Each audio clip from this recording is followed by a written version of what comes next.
Welcome to Let Freedom Ring. As usual, we have security here, just in case Soapy Pre-Op decides to storm the studio again. We did have him on the live stream, and he seemed to calm down a little bit, but that's just kind of, Soapy's very unpredictable. I know he's going to be at my brother's wedding, and there's a lot of talk of this parking lot brawl that's going to happen. We don't know for sure if that's going to happen, but again, if you like what you're watching here, please subscribe to the YouTube channel. But my guest this week, a man I respect very much, Matt Lee. Matt Lee, welcome to the show. Thank you very much. I'm really looking forward to being here. Yeah, I'm happy to have you. I know we've been working on this because you got a tough schedule, and we've been working on making this work, and I'm glad that you could be here. Absolutely. Thanks for having me. Yeah. So let's get to know you a little bit, Matt. Where are you from? Where'd you grow up? I am from Nashua. Grew up, born and raised in Nashua. My grandmother lived down in Little Florida. I knew Little Florida. Yeah. Good times down there. yeah, absolutely. Yeah. You know about the rope swing. How many people do? Thought that was my secret. Yeah, no. I had a buddy live down there. Yeah. Nice, man. So. Yeah, good times down there. I lived in Nashua till I was about 16. Then we moved to Amherst, New Hampshire, and I lived my high school life going to Sauhegan as a Sabre. Nice. Yeah. Nice. Now, on the show, we used to do one thing that everybody should know about you, but we've expanded it a little bit. Okay. What are 3 things that everybody should know about you? 3 things everyone should know about me. First thing, I'm a dad. That's like one of my pride and joy is being a father. I have 3 amazing children. Addison, my oldest, who's 11. Ethan, my son, who's 7, and then I have a 7-month-old daughter, Harper. Nice. So yeah, that's number 1 because that's like my pride and joy. Number 2, I'm sober. Been sober since December 29th, 2015. Nice. Very proud of that. Took a long time for me to get to where I am today, but yeah, that's number 2. Number 3. I'm a closet wrestling junkie, but not current wrestling. Okay. More 80s, 90s wrestling. Fair enough. There's been a big transition over the years. Yeah, it's just I can't. I've really tried hard to get into it, especially like with my son. But I always end up just going on YouTube and showing him stuff that I grew up watching because I just feel like it's better. Yeah, but it's probably just because I'm prejudiced to what I grew up watching. No, it's very fair. I mean, it has changed a lot since when we were kids. And obviously, once the WWE kind of owned everything, wrestling did really change a lot in that time. So I totally understand that. Yeah. I never gave up. Well, I stopped for I think the only time when it became WWE for a second, I was like, that's a stupid name. Yep. And I'd stopped watching for a little bit. But then when Guerrero won the title, I was like, boom, I'm back. Yeah, I don't know, man. I just, like, the characters today, I just don't feel like they have the same energy as even like older guys from like the 2000s, like The Rock and Steve Austin. Like they commanded that ring. It was different. I just don't feel like it's the same. I don't know. No, it's fair enough. It's tough. We did an NWO live stream last night, 25-year anniversary of the NWO. And I said the NWO was a spark of making everybody better because they were competing. Makes sense. So. Yeah, absolutely. And third question, sticking with the theme of the show, which is Let Freedom Ring, what does it mean to you to be an American? To me, to be an American means pretty much, it says it in your title, freedom. We have our freedom of speech. We have the freedom to kind of live our lives the way that we want to live our lives in comparison to a lot of other countries. I think we have it really, really good. I'm grateful to be an American. And I think that when it comes to being an American, I think it's really important to show the respect to the people who have served our country. I feel like that gets overlooked by a lot of people, particularly the younger generation today. I think it's really important to instill in them how we got to where we are today. I'm a big fan of American history, big fan of like Revolutionary War stuff like that. So I'm watching Turn right now with my son just to show him what it was like back then and what it meant back then to be an American. And how hard people fought to be Americans. So that's what being an American means to me. I like that. I do love history. I went to Plymouth State to be a history teacher. and I graduated. It just didn't never. know that. Yeah, it didn't pan. I mean, I got a few, small time gigs with it, but then I ended up getting more into like the behavior parts of education, stuff like that. Yeah. And then eventually, I am where I am now. But that was the original plan, to be a U.S. history teacher. So. And Learn something new every day. Yeah, I got the diploma to show for it. So, very good answer. Now I want to get into current events because we have one now. Obviously, this last year, or how many months has it been now? 16 months. Yeah, 16, 17 months. Did COVID drastically change your life at all, or like how have you kind of been over the last year? COVID. I was talking about this with my parents not too long ago. COVID was really good for me. I got 2 promotions during COVID, I changed jobs twice. But I expanded my career during COVID. I continued to work throughout all of COVID besides a couple quarantines that I was on. I did get it once. Oh, okay. Yeah, knocked me on my butt, but I'm still here. Yeah. Good. But it was really we had our daughter during COVID, Harper, and that was wild to go through that during COVID because of how things were at the hospital. You probably couldn't be in the room. I could, yeah. Oh, okay. Yeah, we were at Brigham and Women's in Boston. Oh, okay. And they allowed me to be at every appointment, every ultrasound, every procedure, and throughout the entire birthing process. It was pretty awesome. We didn't get to share it with anyone. However, I feel like that kind of made things a little bit different for us too. It brought us even closer because I've been with Ashley now for 10 years. And when you're with someone for that long, you never think, how can I get even closer to this person? Yeah. And then you're hit with COVID and we go through that experience together, and that experience brought us even closer, and I'm grateful for it, to be honest with you. But I always have a way of looking at things on the brighter side. Yeah. I don't look at things negatively. I look at things positively. Ashley tends to be the more realist and knocks me down and says, everything's not always perfect, man. And I'm grateful for that. But yeah, COVID was good for me. Yeah. I can't complain. Hey, no, that's good. I mean, my life only changed. I've been stuck at home working. That's been like my biggest thing.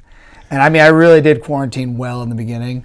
And then when the governor's like, yeah, go outside. Yeah, Mom, let's go. Yeah, let's go. Let's play softball. Yeah, exactly.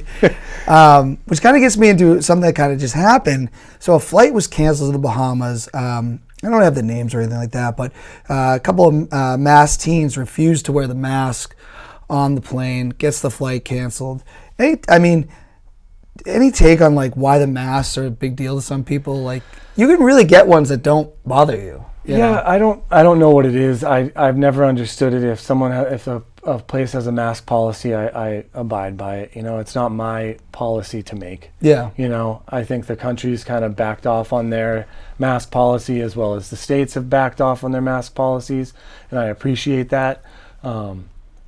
I just don't understand if there's a policy in place, why you can't just follow it, because all it leads to is just turmoil and chaos. Yeah. And I feel like over the last 16, 17 months, we've had enough of that. I think as a country, as a world, we've experienced enough of that over the last year and a half. So I think if the policy's in place, just follow it.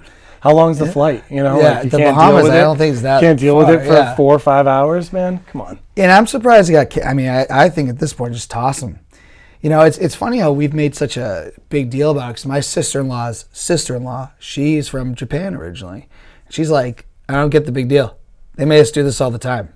Yeah. Before COVID. Yeah. Some of those other countries, it's like when you get on I don't know, a bus or anything like that, or shuttle or a T, like the Boston T or whatever, it's just a sign of respect. Yeah, absolutely. I never understood why it was such a big deal. I never cared. I kind of liked it in a way, because I started buying all these cool different masks. Now it's oh, there's no mask mandate. I go, what do I do with these? Right. Save them for the next one. Yeah, if I survive till the next pandemic, And also, just sticking kind of with the theme of the show, we talk about the division in this country a lot. Why do you think that at times we are so divided? And is it is social media misleading with the division? Because I find I lean left, but I always get along with my right-leaning friends. Like, what is the real? Is the division as bad as we think too? I don't know. Personally, I think the division's made up more by the media and social media. Yeah. It's something to talk about. True. It creates discussion. It creates debate. It also can create turmoil and chaos. Yeah. You know what I'm saying? It just leads to all that. And I think that all that really matters at the end of the day is that I think we're all fortunate to live in this country. And if you don't realize how fortunate you are to live in this country, then I don't understand why you do. Because you have a choice. And I think that there's always going to be people with opinions that have a microphone and that are going to become, trending in social media and whatnot, and that's what my kids have grown up, and it's the world that we live in today. It's crazy to think about because, I think about myself as a kid growing up, and I hardly ever watched the news. I was always outside. I was outside till the streetlights came on, like yourself probably, and now in this day and age, we see everybody just attached to their screens. Yes. It's crazy. I think that eventually you're going to see treatment facilities open up for people who are addicted to electronics. It could actually be a thing. I think the next generation too, Yeah, absolutely, 100%. But as far as the division goes, yes, we are a divided country in some ways, right? But it's your outlook on it. Like I know that personally I'm not divided with people in this country. People are allowed to have their beliefs and allowed to speak about them. That's how I look at it. I totally agree, and we've always been, if you do study, like you said, the Revolutionary War and even the beginning of this country, it was all cool. We won the revolution, and bam, the division started. You had, what was it, Adams and Jefferson didn't speak. My ancestor, Robert Lee. Right? Yeah. I'm just kidding. He's not my ancestor. But. No, it's always been that way. And I was with you. I'd be playing till the streetlights went down, but then I go home and watch 2020. Okay. With Barbara Walters there and you Hugh go. Dowse. There you go. So no, good answer. I always like to ask that because, I was talking to some people at the softball field, all different spectrums, and it's like we all come together and we play, and we all have different opinions. You just got to be willing to listen to other people, and you'll understand why they feel the way they do. Right. I've seen a lot of people calling out this guy, I'm not going to use his name, from softball, who does lean left where I kind of lean, but he's so aggressive and then puts people down when they don't agree with him. And I go, well, you're not helping the cause. Right. You're making it worse. Right. Most people's opinions about things are formed from personal experience, right? Yes. So who are we to say that they can't feel that way? I agree. I totally agree. So let's get to fan questions because you got quite a bit. We got one from Nick Homer. Now, Nick Homer's been ducking the show since the beginning. He was he might have been one of the first people I actually had asked to be on. Because if you know Nick Homer, he's a very opinionated guy. Nick Homer, get on, let freedom ring. Yeah. Thank you, Nick. I hope that finally gets you to do it. Because we could even do it on StreamYard. So, but he wants to know, once you pop, you can't stop. I don't know if this is to Pringles. It's very true. It's true. I tell him all the time, Nick Homer, you know the answer to that question. I tell you all the time, ask Ashley. I do love Pringles. I'm not gonna lie. I'm a big fan. But yeah, Nick, stop ducking the show. We also do shout outs here. And you got a shout out from the legend. Ooh. Ken Nagel. I did. Softball legend. He said, way to go, Matt. I think he's talking about how long you've been sober. I think is what is. He's always been a big supporter of mine. When I first started playing softball, I was on Jackie Chan, and he was on that team. And then we were on the Thunder Buddies together. And then after that, I was on Kung Fury with him for a season too. I've always been on the same team as him, and he's just a great guy. The legend he's legendary. Yeah, he really is. But he's not just he's legendary, but he doesn't have an ego. He's just he comes to the field, he battles, and he compliments everybody. And he goes out of his way to make you feel good. And I respect that. I like that about him. He's a good dude. Ken is a very just genuine human being. Absolutely. Shout out back to you, legend. Because I remember when I played in some charity tournament with him in 2015, And I don't know, the legend thing already probably had started because, they're like, this guy's in his late 50s. He's still producing. But then I got to know Ken. I was like, yeah, that's a guy you want to be around. Yeah, absolutely, man. Positive guy. Yeah, I totally agree. I got a very detailed question here from Jesse DeLay, a former guest of the show. Oh, yeah. Uncle Jesse. Jesse the Body. Yeah, my personal uncle. Matt, if you could think back, and there's a lot to it, so okay. We can kind of dissect it a little bit. Matt, if you could look back to your time in early recovery, how were you able to find a proper balance between maintaining recovery, family, working to provide for your family, and everything else that life throws at you? I'd love to hear what worked for you. All right, it's a great question. I think for me, I was very fortunate. I know I was very fortunate to have support of family and friends, and my family helped myself out a lot with responsibilities when it came to my children, so I could focus on what I needed to focus on, so I could actually show up for them in the future. And I think that one of the important things to learn early in recovery was that balance. Balance is important. I think it's important regardless of whether you're in recovery or you're not. Balance in your life is important. You need to balance time with your family, time for work, time for yourself. Self-care is really important. Yeah. And then also, balancing out all of it together, encompassing around recovery is a difficult thing to do early on. But the best advice I can give is to take it like one moment at a time and to lean on people who are your positive supports. If you need help, you need to ask for it. If you can't show up to something, you need to be honest and say, I can't be there. I got too much going on here. Or, one of the things for me was like, it was always important for me to make sure that I got to my meetings during the week. And if I needed to skip a meeting for something else, I made sure that, was it right for me to skip that meeting, or should I go to the meeting first? And for me, especially early on, my recovery always had to come first, because whatever I put in front of my recovery would be the things that I would lose first, and it's a difficult road. But as you get more time under your belt, you get more used to the balance of it. And now more than ever, I have way more going on than I ever have in my life, and it's not overwhelming anymore. It used to be really overwhelming. But it's just become my way of life now, and it's much easier to balance that.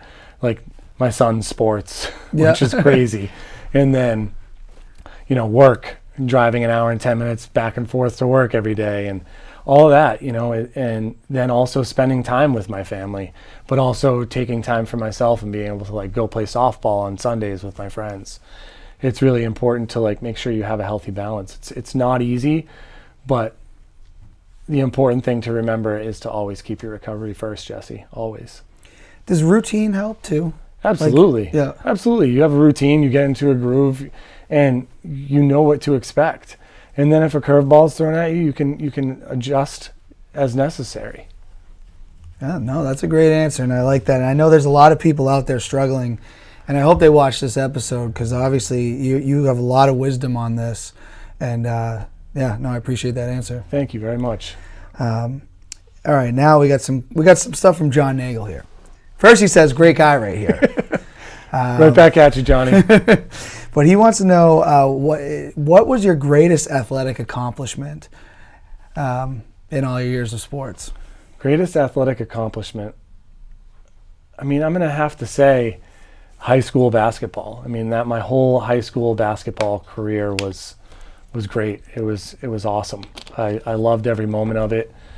I didn't win any championships, but I played basketball with a great group of guys, and I had a blast. It was, if I look back at it, it was an awesome time. Every time when it was basketball season, it was the best time of my life.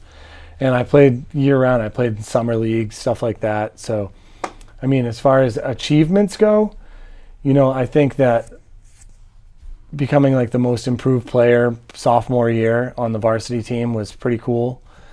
Other than that, like personally, I feel like now I'm just really pushing and looking into like my son's life, and seeing the passion that he has for baseball now is really awesome. And I'm just riding his coattails. Yeah.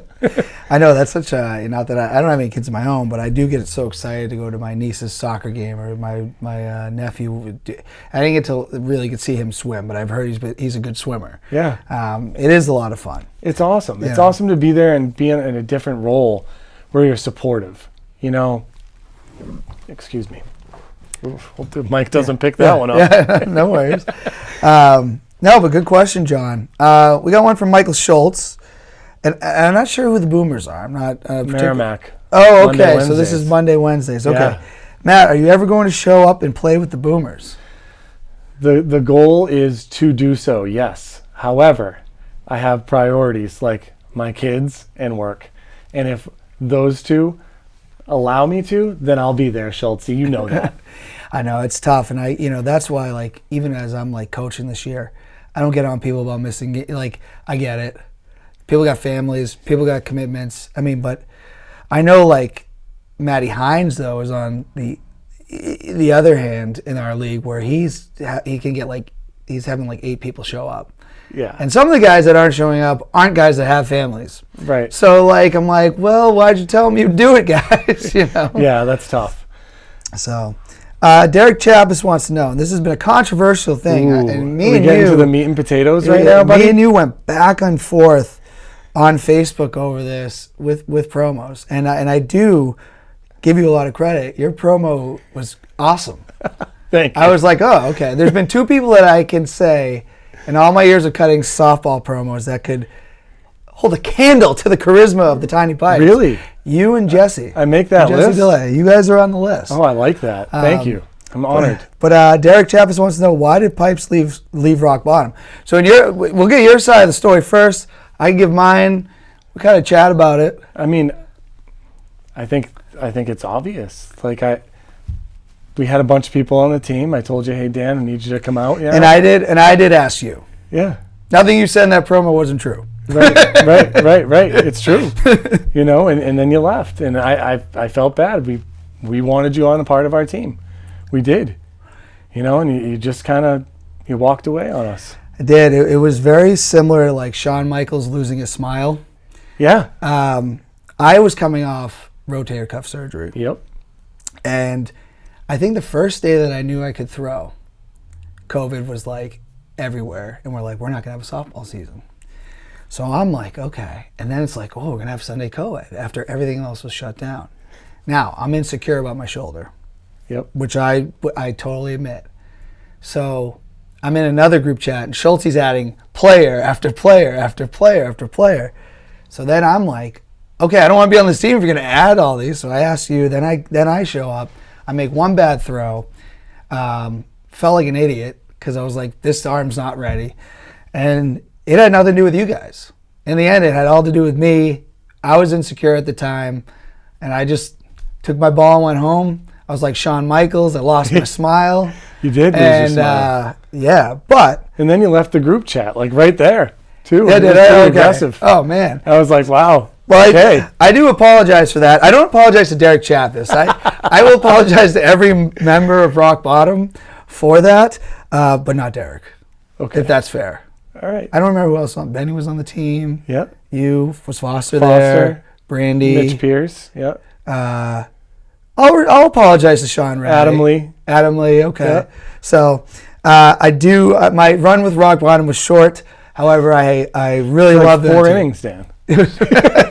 So my apologies, but it's okay. And I like if I'm going to be honest, I understand. I get it. Yeah. I get it. You know, like softball is a funny sport, right? Because I think the competitive nature comes out in all of us that play. That's why we play. We play because we love to compete. We play because we're all former athletes that love to compete. Or maybe we're people that didn't make it on teams, and now we're actually on a team and we're competing with people. You know, it's just a fun sport to play, to like get out there and compete and have fun with your friends. However, a lot of times our egos get in the way, and our head gets in our own way of our abilities. We know we're good enough, but when we get to the plate and we like pop out to like the pitcher or foul out, Then we get in our head and we go 0 for 6 for the rest of the day. It's like it rips wide open. Yeah, exactly. You know? But the one thing to remember is that's all on us. Like, we know that we're capable of. The ball's coming at us at what, 16 miles an hour underhand? It's just very, you know. And the funny thing, it was just, everything felt so weird too.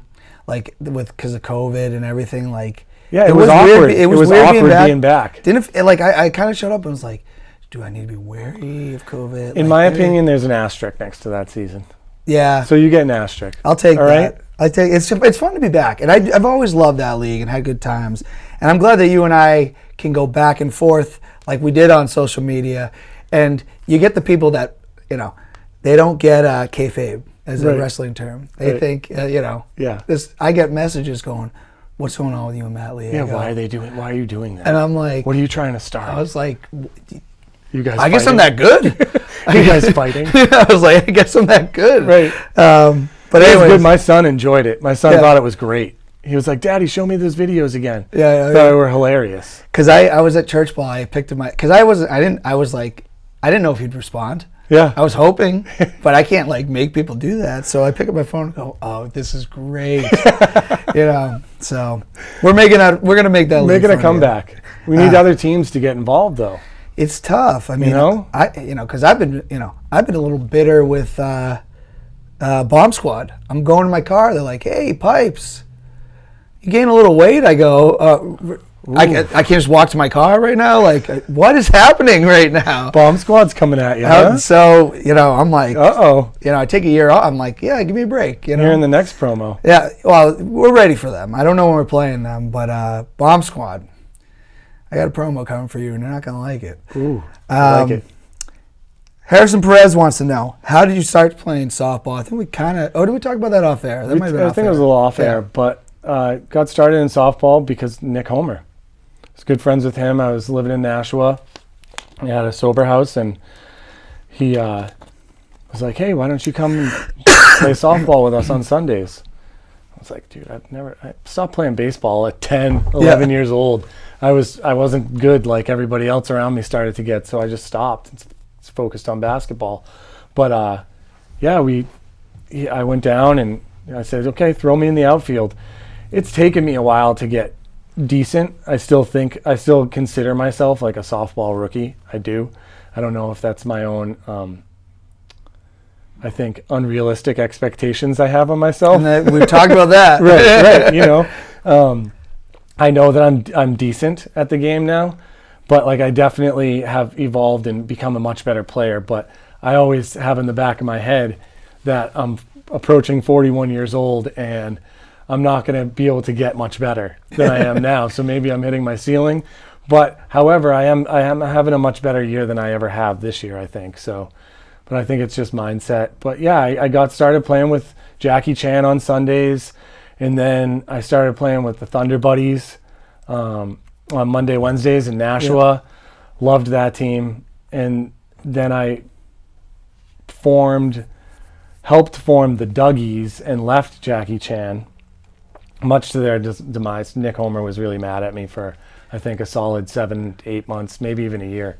Mad at me for that. It is softball, Nick. Don't forget that. Right. You know, and then we kind of dismantled the Dougies and formed Rock Bottom, and Rock Bottom's kind of stuck. And we've been playing in Sunday Co-ed now. This is our second year, and the Manchester League too. The Manchester Sunday Fall League is also a really fun league. I know you play in that league. I think too, right? I play for Venom with Jen. Yeah, that's another fun league. It's almost like Nashua gets transplanted into we're Manchester. Like desperate. We're like, where can we go?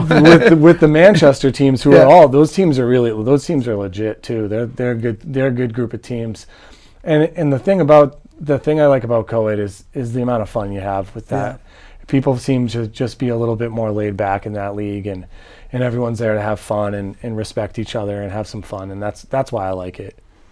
Yeah, I agree. I mean, softball is it's your social time. You know, it really is, and that's why like even our men's league, we've all been playing each other for so long. We're not out there it's not. I don't know. I guess once you start to know somebody, you're not out for blood all the time. Right. You know? Yeah, no, I get it. I've actually been fortunate too this year to play on a men's tourney team, the Therapeutic Roots team. I've played in a couple tourneys with them, and that's been a blast because it's a lot more competitive when you go into those tournaments. Oh yeah. And it's the pressure that you feel. It's like almost like reliving like those high school moments that I had. You're like, hey, I'm 35 years old now. yeah, exactly. Playing against these kids or with these kids that are like 22, but it's fun. I have a good time with it. And you mentioned going to Sober Worlds. Yeah, right? Sober Worlds this year. Yeah, with Rock Bottom, and that's in November 10th to I think the 14th. We're going down there, and I've always wanted to play down in Florida in like the World's tournaments. Oh yeah, it's a blast. I've never gotten to experience that. I mean, I've only been playing softball. This is my fourth real season playing, so that's why I still consider myself a rookie. So now getting this opportunity, getting the green light from the girl, which is always important. It's the first thing you got to do. Yeah, I had some heavy recruiting on her. Yeah. Done not by myself. Foster actually gave her a FaceTime call and was like, "Hey, I got a proposition for you. You got to come down here.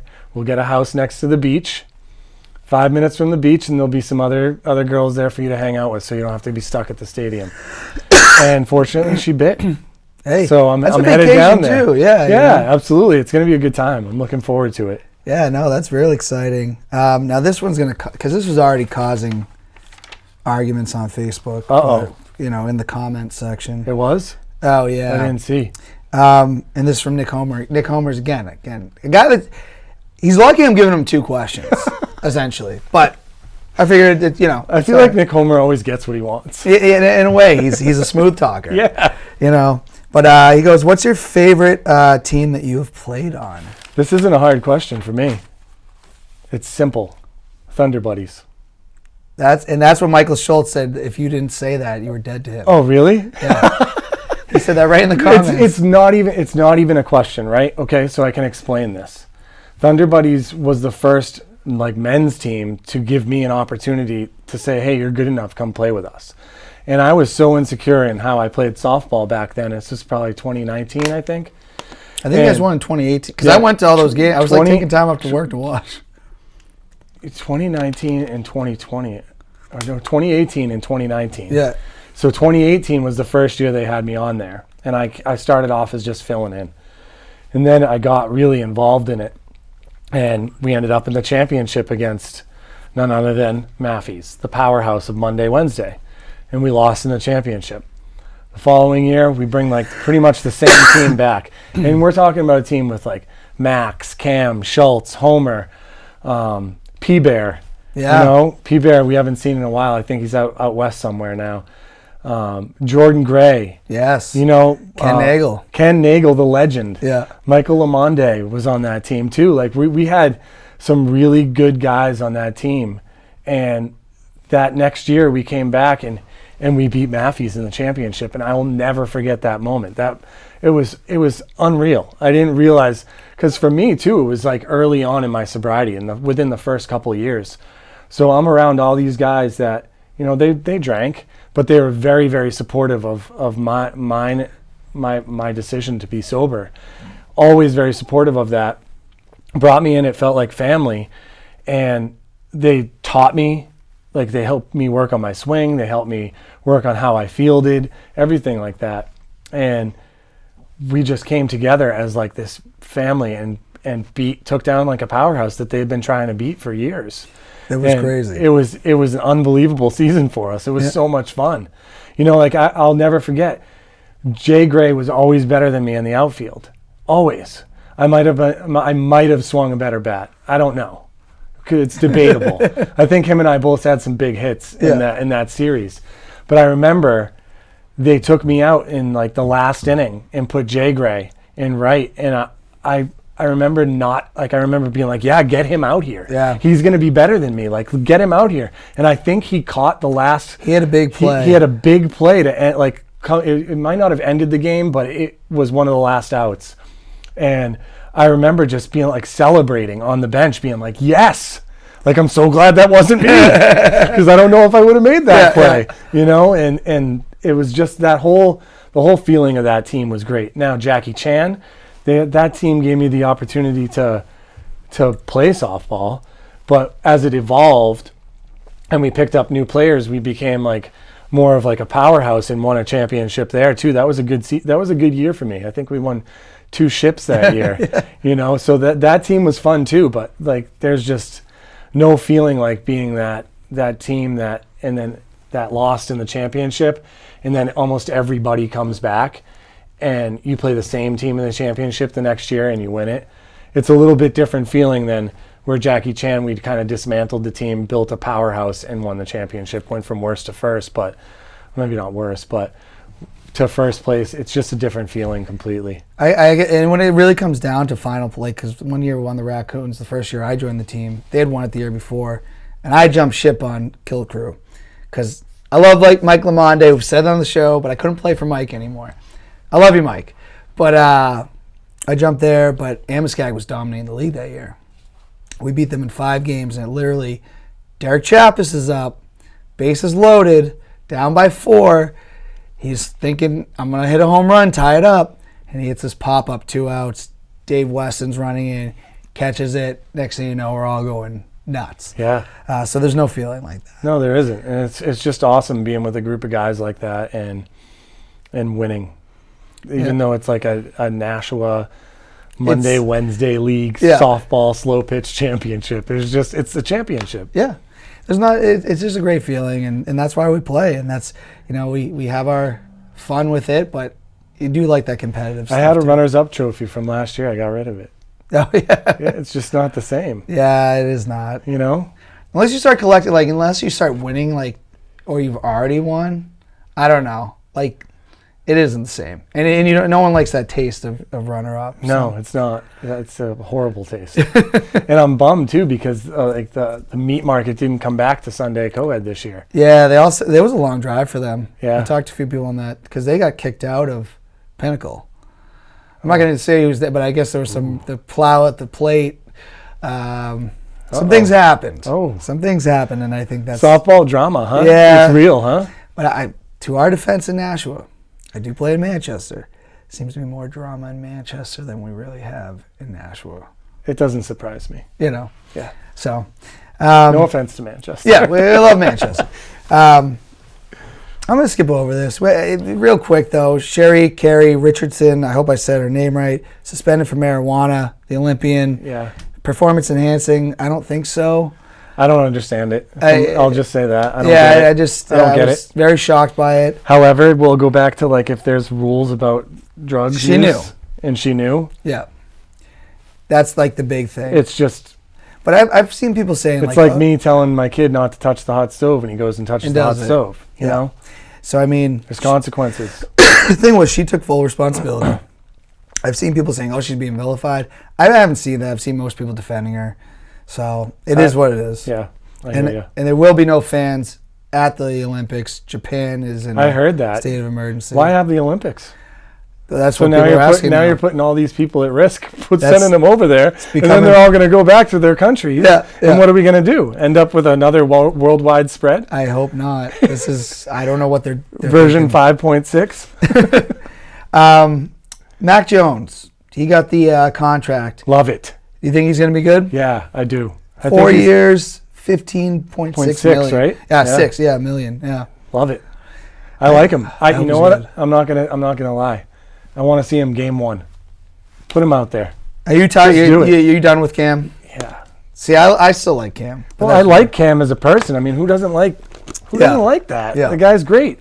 However, I'm like, it's time to move on because we're gonna have to move on eventually, right? Yes. So the guy's there already. The guy's got a smart mind. He's got a great football mind. I think he had a private football throwing coach at age 11. Oh, wow. Something like that is what I heard. And he just knows the game. So why not just give him the opportunity?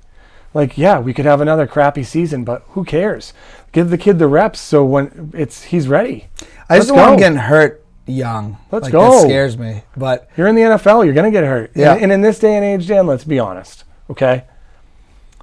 The quarterback you pretty much can't touch it.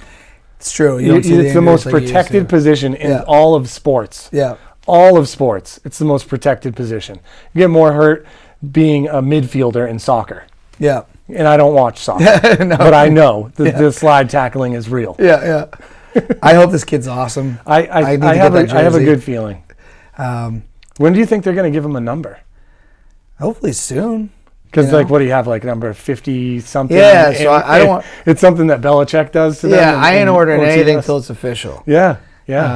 But I do want that eventually, and hopefully that's the jersey I have for at least 4 years. Right. Yeah, and I hope that I hope they get their act together and come up with a new contract for Gilmore, because I don't know how you can rebuild this team the way they've rebuilt this team and not re-sign your best player. I hope they do. I really do. I can't wait for football. I want to enjoy the summer. the summer. I know, me too. I just can't wait for football at the same time. But if you start talking about it, I'm going to get all amped up.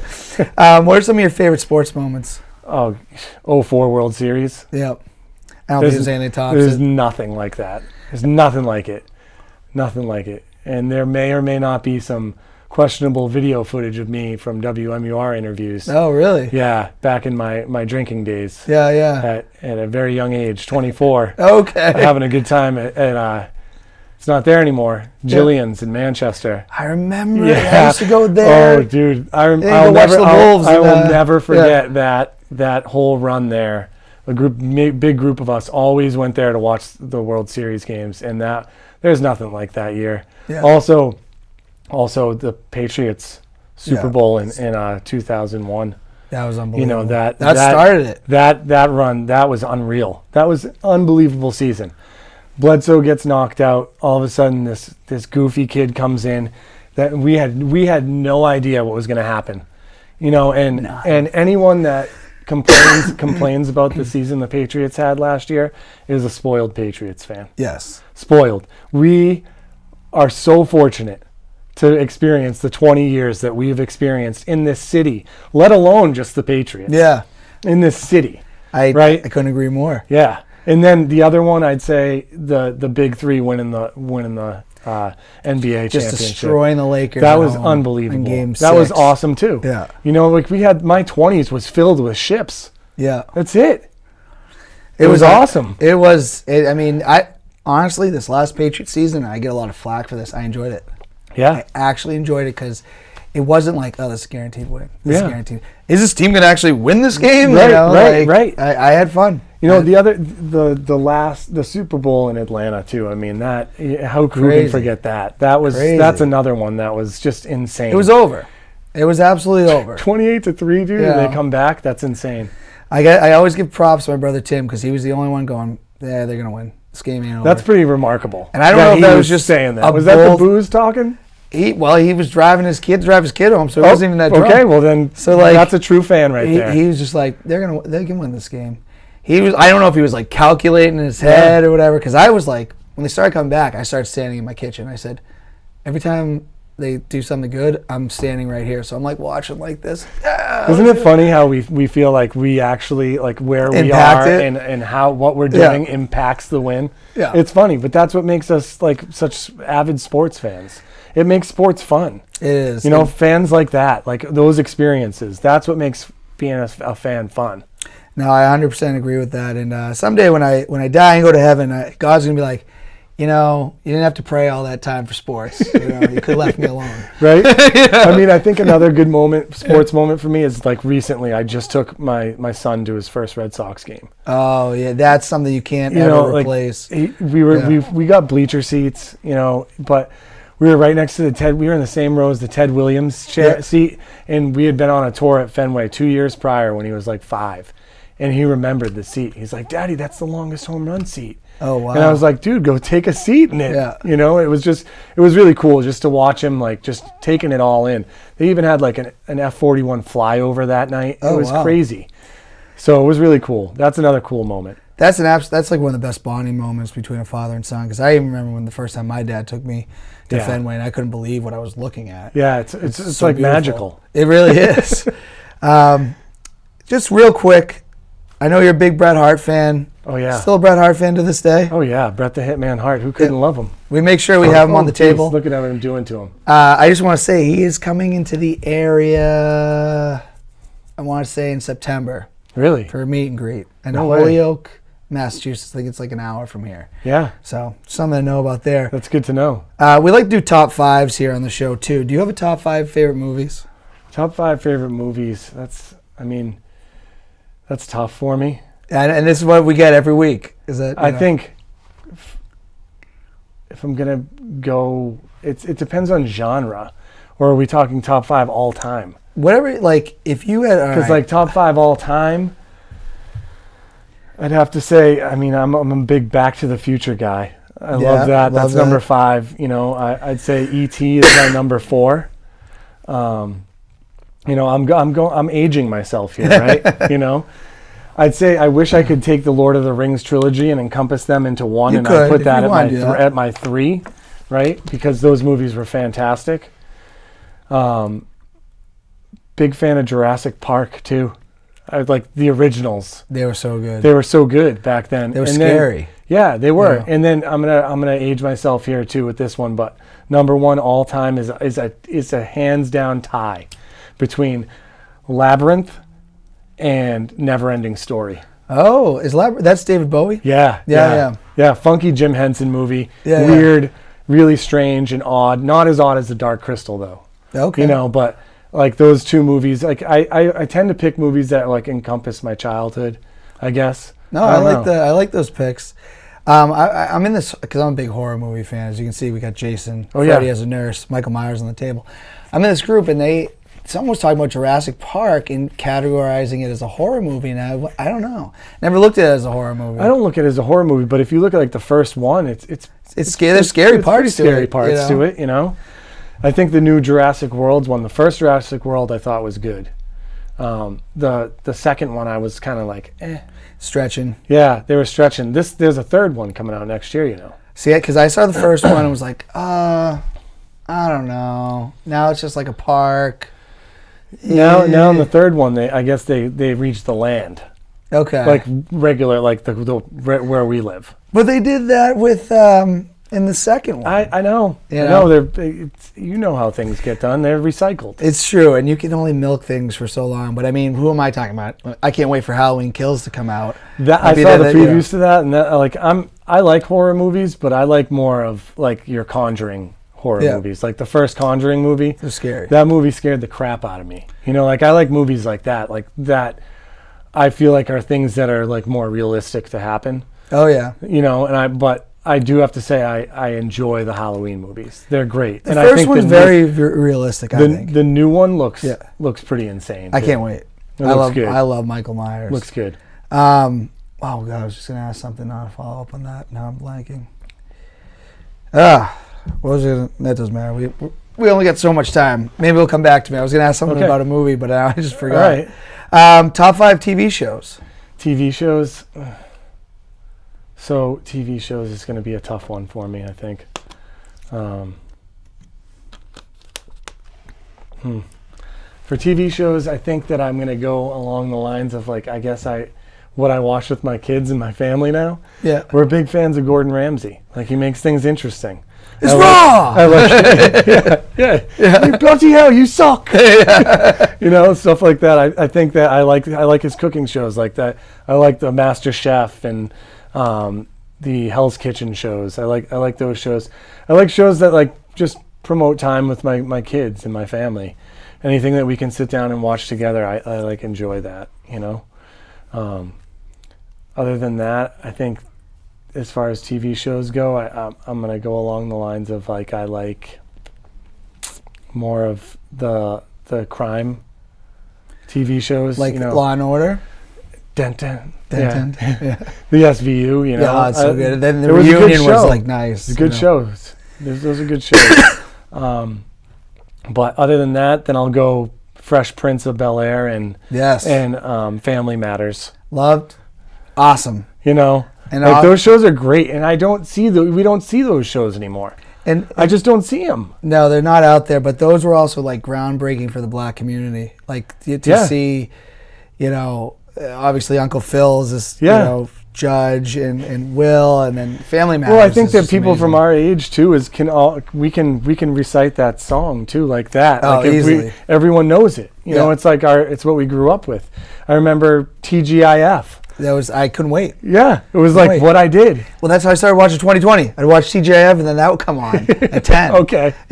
So. Should be going to bed then, buddy. Well, parents probably didn't know. Yeah. I was going to ask, the question I was going to ask, have you seen Midsommar, the movie? No. Okay, I highly recommend it. Okay. Horror movie based on a cult. It messes with your mind. So Okay. I highly recommend it. Let's get into blank versus blank real quick. Uh-oh. I'm gonna start with this one because I'm gonna take this one out because we are pressed for time. Who is more responsible for the success of the New England Patriots for the last 20 years, Tom Brady or Bill Belichick? That's a really difficult question. That's a loaded question too. This is the hardest segment. Because here's the thing, right?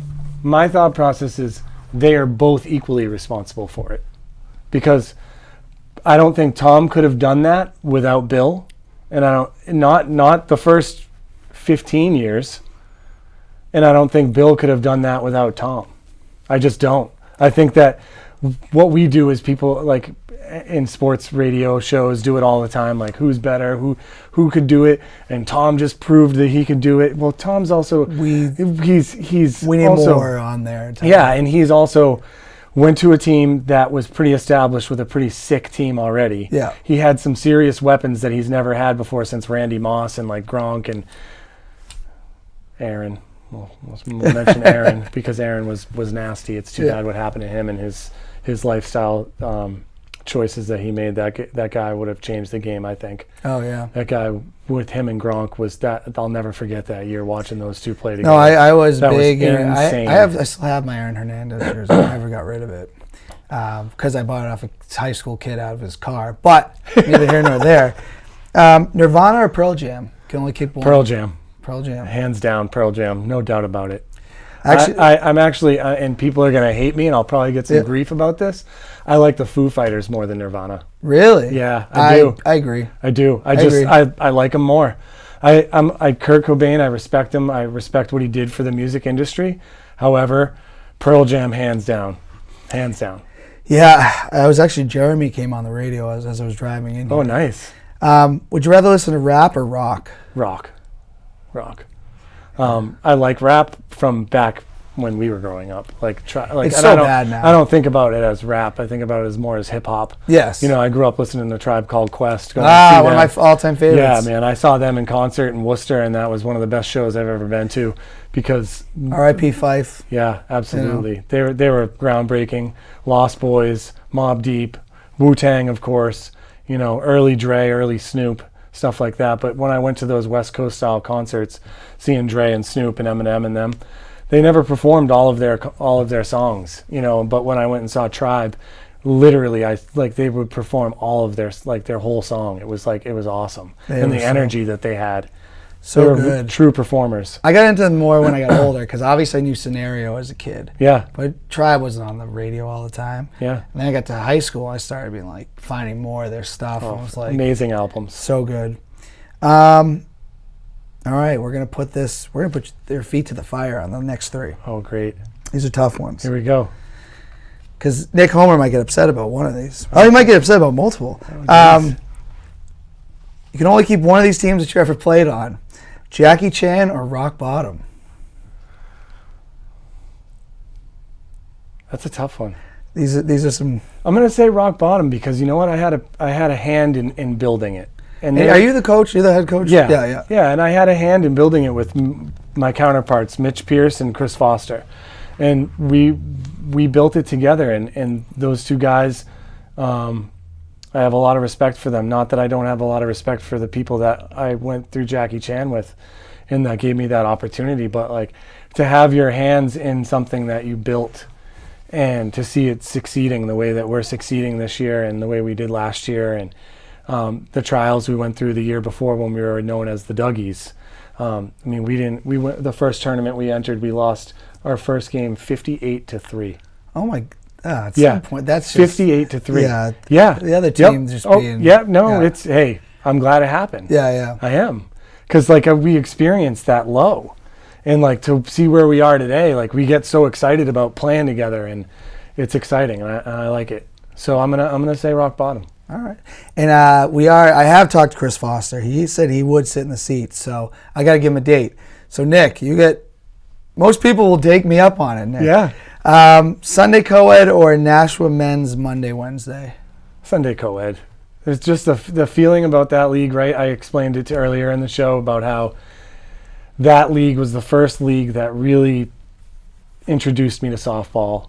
And the feeling about that league with those teams, when you had the Brew Crew and you had Tiny Pipes and you had Jackie Chan and you had SOS, seventh floor. Like, that league was sick back then. It was. It was sick. We had 2 fields running all day. That's what I would love to get that league back to. COVID hurt that league. You know what though? It's not dead. No. It's still there. We just need to get some other teams in there. 7th floor, come back. Bring your squad back. Do it. Let's go. I know, it was always kind of Brew Crew, where are you this year? That's a good question. Come on. Brew Crew was a staple. Yeah. Let's go. Tiny Pipes. I'm done with that. Come on. But I'm just saying, like, even if we get some new teams in there, like we got this year, you got Mason's team.